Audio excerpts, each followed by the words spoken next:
systematic decisions. The advocacy role of the mayor should not be underestimated. If used properly, this individual can be a strong advocate for reform and will play a critical role in any of the battles and discussions that may come in the future about education funding. So, hi Jason, come on in. Welcome, welcome. So, that is what the mayor will structurally be able to do and what the mayor will be able to advocate for. Now here's what I believe is a good starting point for a conversation for some of the things that we should consider. I've outlined in my platform, which we have copies of, and if you haven't read it yet or haven't gotten a copy, believe me, we have plenty for everybody, several different things. And here it is, so you can take it for yourself if you want. It is a bit extensive, but you can take it bite-size by bite-size, and my email is on there, my phone number is on there, and if you have other questions outside of today's forum, not just about education, but about anything I've written or proposed, please contact me. I'm happy to respond in any forum that's convenient to you or meet with you individually. But here are some of the things I talk about in regards to education. First, we have to honestly confront, not just in education, but in all issues facing our community, a realistic appraisal of how we are doing. If the goal of our education system is to graduate all students with minimal competencies to be able to secure jobs, if the goal of our education system is to encourage more people to go to college, if the goal of our education system is to have top quality facilities and modern facilities for our students to learn in, then by any reasonable measure, if our charge is to provide a good quality education to our community's children, we are failing in this mission. And we all know it. We know it.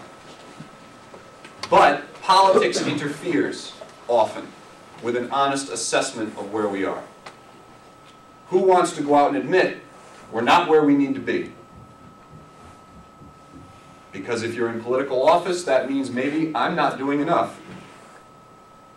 If you're in the education system, you feel that the hard work you're pouring in isn't being valued.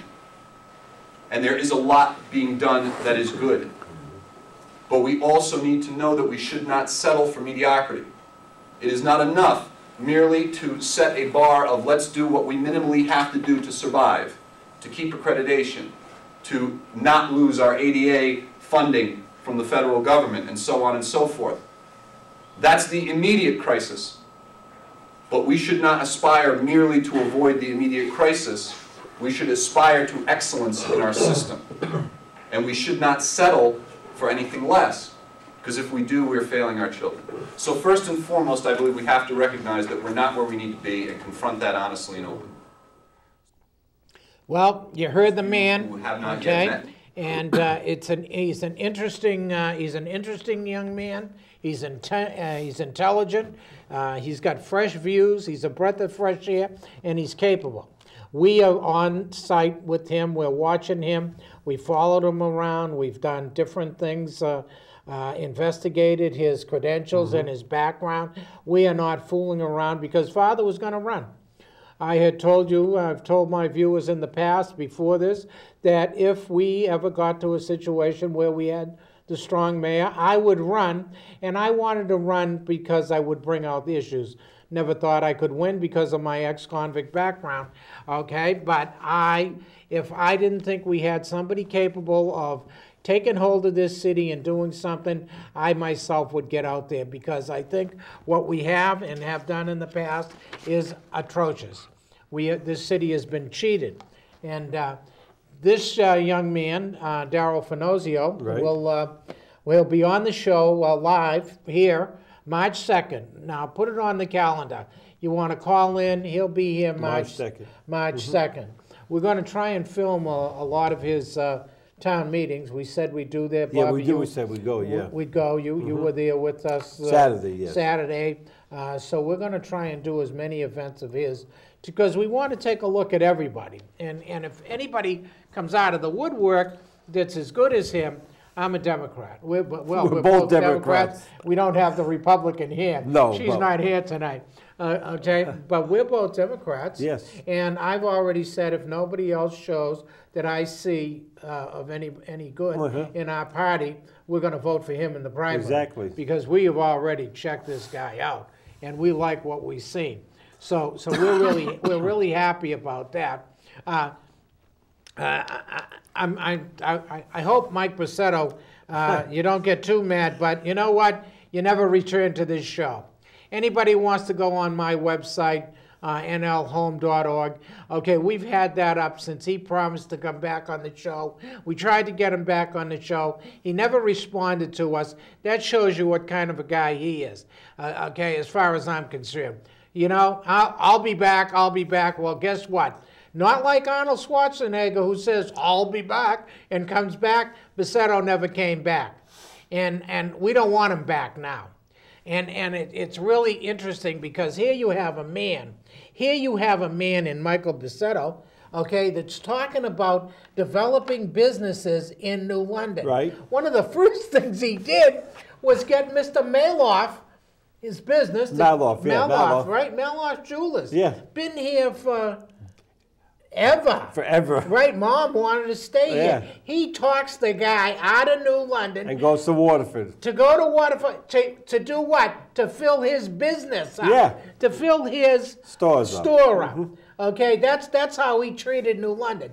And then he talks about, I listened to some stupid thing he said in the paper about Safe Street for women Yeah. and stuff, the sexist remark that he had in the paper, like the women are going to run New London, which I wish they would. Right. But the sexist remark that he made in the paper, you ought to look that up. I thought that was a joke. Right, about restaurants, they go, where's his restaurant? Waterford.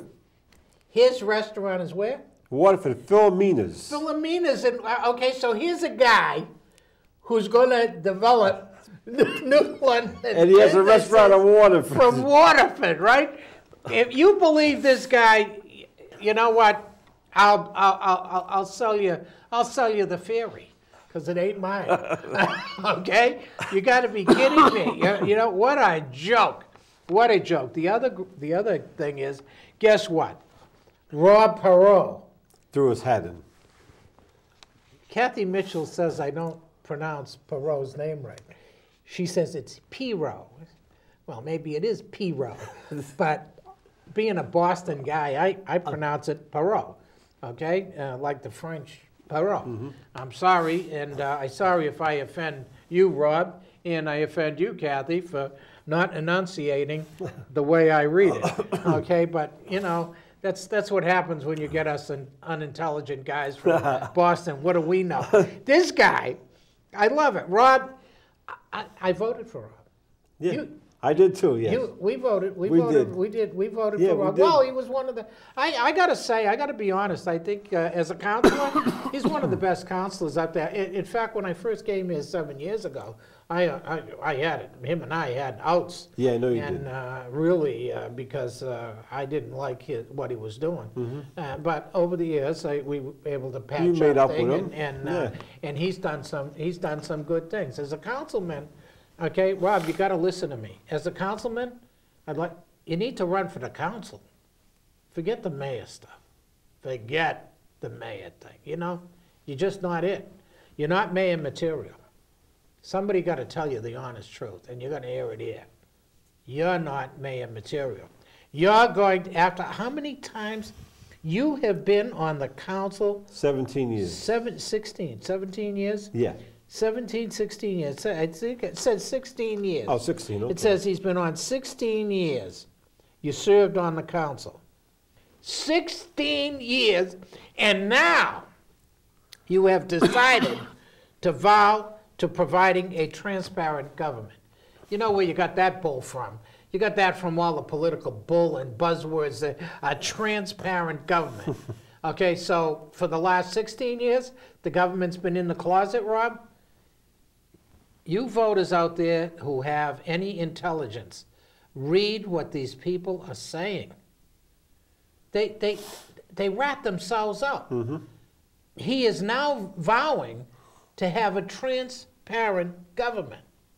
Well, if you are now vowing to have a transparent government, then you must be admitting